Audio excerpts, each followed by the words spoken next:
Right, let's settle down. Grab your paper, grab your tools, grab whatever you need, and let's crack on if we want to be done in time for the garden party later. Friday afternoon art was so well placed. Probably the best placed period in the whole timetable. Friday afternoon art meant blowing off the week's steam in watercolours. It meant unwinding with charcoal. It meant smearing paint and chalk dust over your friends' faces when you had the opportunity because, well, it's not like you had anyone else to impress by that point in the day. And the garden party. We were all buzzing for that. Teachers and pupils alike. We'd watch the gazebos being put up at lunchtime. Well worth sacrificing our time on the field. Wondering if anyone was going to spike the juice again this year. Looking forward to eating fondant fancies in the spring sunshine. Jamie, put the knife down, you don't need it now. If you want to put your earphones in, you can. Just don't touch the Year 11's artwork over there. You know what? I'm going to move them out of the way. I snorted. Mr. Kinsley's efforts to control the class were noble, but ultimately doomed. You can't keep teenagers calm and focused on Friday afternoons. It's just not natural. Matt, face me a sec. Why, oh, you bitch, he exclaimed as I smeared my chalky fingers across his cheek. Nice colours. Suit ya. Piss off. What are you working on then? A tiger? What, just a tiger? The world was on its side when I came to. And when I tried to correct it, my vision lurched, my head swimming, as if I could feel my brain floating in its own fluid. I seemed to be the first one to come round. Matt lay on the floor, half up against the table. Mr. Kinsley was sprawled across his desk. My classmates were spread out across the classroom, bodies askew, some face down in their half-finished artwork, paint water drip, drip, dripping onto the linoleum. What happened? I struggled up, my limbs heavy and disobedient, and only then did I notice the pain searing across my back, flashing hot and stinging like I'd been flogged with bluebottle tentacles, causing me to cry out, and I realised the upper half of my uniform was missing. I had my skirt and socks and Clark's school shoes, but the upper half was bare other than my bra. I cringed, the smarting tickle of blood making its way down my spine. I heaved upwards to my feet, clinging to the tables and chairs as I went, trudged over to the mirror on the stop cupboard door, my body still unreliable in its movement. I stared into the reflection for a moment, trying to make sense of the half-dead girl in front of me before slowly turning round to look at what was causing me such pain. Had I been awake and less torpid, I would have screamed. Instead, I settled for a half-vocalised gasp at the sight that met me in the mirror. Someone had dug into my skin deeply, carved out the pattern of 2 wings that spanned my entire spinal region, the arches reaching up around my shoulders, sweeping downwards where the sleek primary feathers came to rest at the small of my back. Or at least one did. The left seemed straight enough, while the right veered off. The wing was displaced, crooked. Was the perpetrator not very skilled with a blade, or was it deliberate? I peered closer, trying not to wince as I saw the skin stretch and the wounds peek apart like ravines in the landscape, blood oozing through the caverns. Definitely deliberate. They didn't shy away from the details. Each feather individually carved into my skin. They must have deliberately messed up the right wing. I didn't know I was crying until I looked away, the tears burning down my face. Need help? The corridors were deserted. I wandered over the art and design department, used to hearing the whir of saws in RM or the yells of excitable students who saw art as just a free period with no merit at all. It was the quietest I'd ever known the school. I stepped along the black and white tiled floor like a chess piece, cautious, carefully considering my next move, hugging my arms to my chest. I didn't want to be walking around in just my bra, but I couldn't find my clothes, and every movement brought fresh peals of agony rippling through my skin like a tide of pain. Having my bra on was bad enough. I rounded a corner when I ran into them. There were 3 of them. I didn't know them, or really recognise them, but it's a big school. They aren't in any of my classes, at least. You're awake, one of them said. A blonde girl. You... I stuttered out, unprepared to speak to anyone. What happened? Did you too? How's your back? A boy said. I reached behind subconsciously, freezing.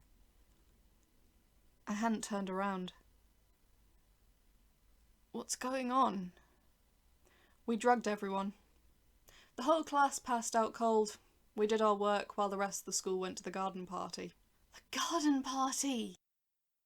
It seems silly to feel upset over that now, but a rush of panic and disappointment surged through my stomach. What did you do? I demanded. What did you do to me? It was a ritual, the other girl explained. You were chosen to be marked. What does that mean? It means you're unclean, the first girl said. You're crooked, fallen, impure. Fear beat through my heart and spread through my chest, and I knew, right then, I had to get out. I fought my instinct to freeze and abandoned the pain still etched on my back as I tore away from these terrifying zealots and their laughter bouncing off the walls and sailing through the empty air to echo in my ears. I ran. I burst through the doors of the PE department, the doors banging shut behind me, and I headed for the field, stumbling up the bank, ready to find help. Everyone was here, right? The whole school was at this garden party. Empty. The gazebos and tables were still there, with food, but there were half-empty glasses littered about, abandoned plates left strewn over the party area.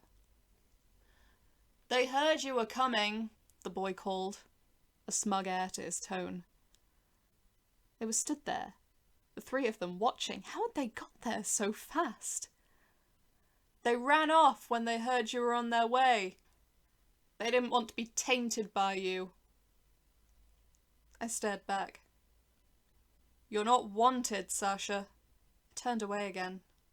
Don't bother going home, your family has fled as well, he told me, reading my mind. No. No, they wouldn't. They don't want to be around you. You aren't clean. Don't follow me, don't follow me, don't follow me, don't follow me, don't follow me, don't follow me, don't follow me. Luckily, they seemed to get the message, and when I marched back inside, they weren't there to torment me. I headed to the pool, kicking off my shoes, stuffing my socks inside and unzipping my skirt, breathing in the sweet, heavy chemical scent of chlorine, stepping through the changing room and greeted by the turquoise rectangular structure. I braced myself, sitting at the edge, submerging my feet, knees, legs, lowering down slowly, hips hissing when the water lapped at my back, taking the plunge up to my shoulders before I can dwell on the pain and sinking down to my neck, before pushing off the wall with my feet and soaring through the water, enjoying the cool sensation, temporarily ignoring the pain that pulsed through my skin in the shape of angels' wings. I zoned out, only able to hear the waves I made in the water and my own breath. Inhale. Exhale. In. Out. One length. Then two. 3. 4. So on. So forth. My family wouldn't have abandoned me. They wouldn't believe some weirdos who drug a whole classroom and scar their daughter's body while she sleeps. How was I going to explain it to them? How was I going to move forward? Disfigured. I came to rest at the shallow end, sinking into a sitting position, surrounded by clean, chemically cleansed water. Am I still impure? The water's surface bobbed, the little red flakes dancing atop like tiny scarlet boats on the ocean. Little red flakes? I whipped round, scouring my back with my limited vision. My wings! My wounds, they were being washed off. The blood dried and cracked, and the scars themselves flaking away into the water, leaving fresh, clean, unbroken, unmarred skin underneath. What was... It didn't hurt. It didn't hurt. I swam some more, each lap an explosion of crimson confetti in my wake. Thank God. Thank God. I rose from the pool, wondering vaguely what the staff would think, seeing the mess I left behind and dried off, easily and without pain. Opting for a spare shirt I found in the office, I dressed and headed out to find people and just put this horrible experience behind me for good. I trotted down the corridor when someone bustled out of the pastoral office. Mrs. Williamson, my head of year. Sasha, oh thank God. I braced myself for the questions. Listen, she said. I know you'd much rather be out on the field partying with the others, but could I grab you for a huge favour? Yeah, sure? Listen, I've got the puppies in my office and they're at that stage where everything's a game and everything needs to be explored and they just won't stay in their box, so I'm gonna need someone to keep an eye on them while I pop out for a bit, would you mind? I just need to make sure they don't get into any mischief. Yeah, no worries, I'll just... Thanks, darling, you're a star. I'll be about an hour. So, I headed to Mrs. Williamson's office.